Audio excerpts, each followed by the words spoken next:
पहले हम जानते हैं फ्लड या बाढ़ किसे कहते हैं। वर्ल्ड मेट्रोलॉजिकल ऑर्गेनाइजेशन के अनुसार बाढ़ सबसे आम प्रकार की प्राकृतिक आपदा है और तब होती है जब पानी का ओवरफ्लो उस भूमि को डुबा देता है जो आमतौर पर ड्राई होते हैं।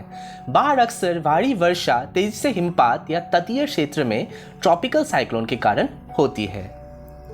बाढ़ व्यापक तबाही का कारण बन सकती है जिसके परिणाम स्वरूप जानमाल का नुकसान हो सकता है और व्यक्तिगत संपत्ति और क्रिटिकल पब्लिक हेल्थ इंफ्रास्ट्रक्चर को नुकसान हो सकता है।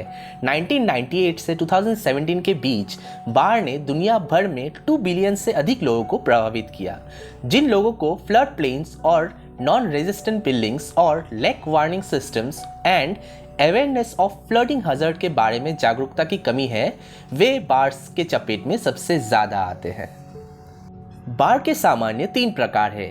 अचानक आने वाली बाढ़ तेज और अत्यधिक वर्षा के कारण होती है जो पानी की ऊंचाई को तेजी से बढ़ा देती है और नदी, नालों और सड़कों से आगे निकल सकती है।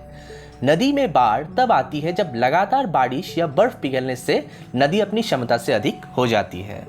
तटीय बाढ़ ट्रॉपिकल साइक्लोन्स और सुनामी से जुड़े तूफानी लहरों के कारण होती है।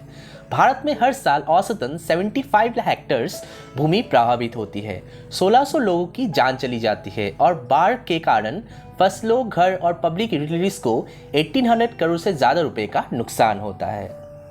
बाढ़ आपदा के कारण असम अभी भी किनारे पर है और ये एक वार्षिक आपदा बन गई है। असम में हर साल मेजर फ्लड्स आती है और हर बार जान चली जाती है। लाखों लोग विस्थापित हो जाते हैं, गांव, फसलें और बुनियादी ढांचा नष्ट हो जाता है। अब हम जानते हैं असम में बाढ़ इतने कॉमन क्यों है। पहला, ब्रह्मपुत्र रिवर। ब्रह्मपुत्र कुछ स्थानों को छोड़कर असम में अपनी पूरी पहुंच से लटकी हुई और अस्थिर है। नदी की अस्थिरता के पीछे मुख्य कारण high sedimentation and steep slopes है। दूसरा, high percentage of flood prone region. राज्य के कुल 78 लाख हेक्टेयर क्षेत्र में से 31 लाख हेक्टेयर क्षेत्र में बार बार बाढ़ आने की संभावना है और इस high flood prone area percentage के पीछे मानव निर्मित और प्राकृतिक दोनों कारण हैं। तीसरा, भूकंप और भूस्खलन। असम और पूर्वोत्तर क्षेत्रों के कुछ अन्य हिस्सों में बार बार भूकंप आने की संभावना रहती है जिससे भूस्खलन होता है। भूस्खलन और भूकंप नदियों में बहुत सारा मलबा भेजते हैं जिससे नदी का तल ऊपर उठता है। चौथा, बैंक इरोजन। असम को ब्रह्मपुत्र और बराक नदियों के साथ साथ उनकी सहायक नदियों के आसपास भी बैंक इरोजन का सामना करना पड़ा है। ये अनुमान है कि प्रतिवर्ष लगभग 8000 हेक्टेयर भूमि कटाव के कारण नष्ट हो जाती है। बैंक कटाव से ब्रह्मपुत्र नदी की चौड़ाई भी प्रभावित हुई है जो बढ़कर 15 किलोमीटर हो गई है।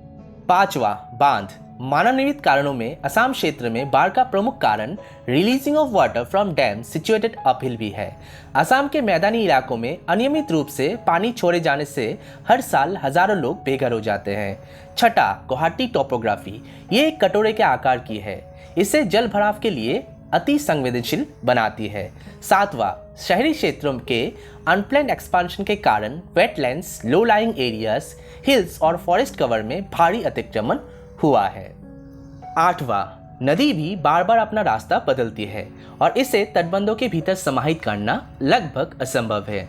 बढ़ते पानी का दबाव इन दीवारों पर भी भारी पड़ता है। नवा, बाढ़ के पीछे जलवायु परिवर्तन भी एक कारण है जिसे हम आमतौर पर डिस्कस नहीं करते। ग्लोबल वार्मिंग से अधिक हीट जनरेट होता है जिससे प्रेसिपिटेशन में काफ़ी चेंजेस होते हैं जो हैवी रेनफॉल का एक मुख्य कारण है। अब हम जानते हैं कैसे सरकारों ने स्थिति को संभालने की कोशिश की और कहां वो विफल रहे।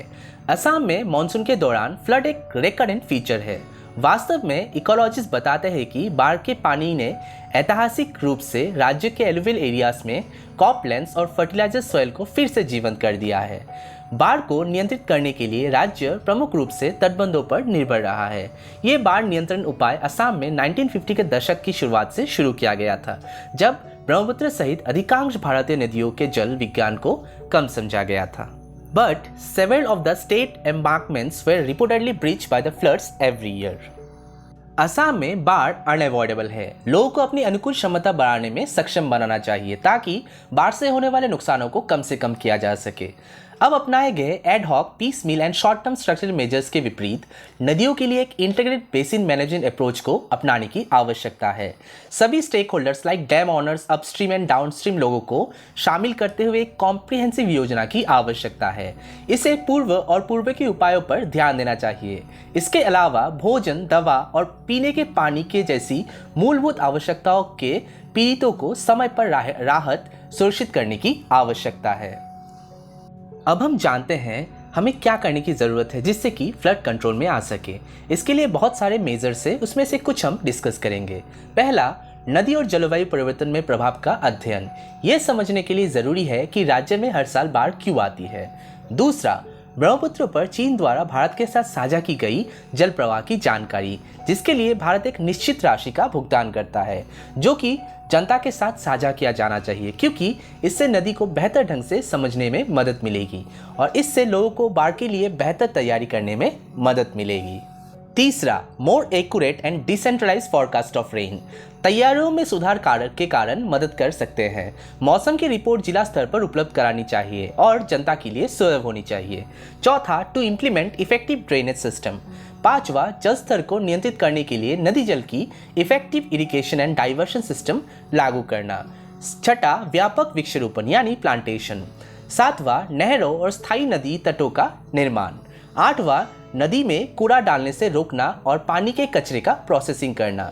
नवा, extensive and effective rain water harvesting plants का निर्माण करना आदि ब्रह्मपुत्र के कारण आई बाढ़ के कहर को नियंत्रित करने के लिए ये मुख्य उपाय है।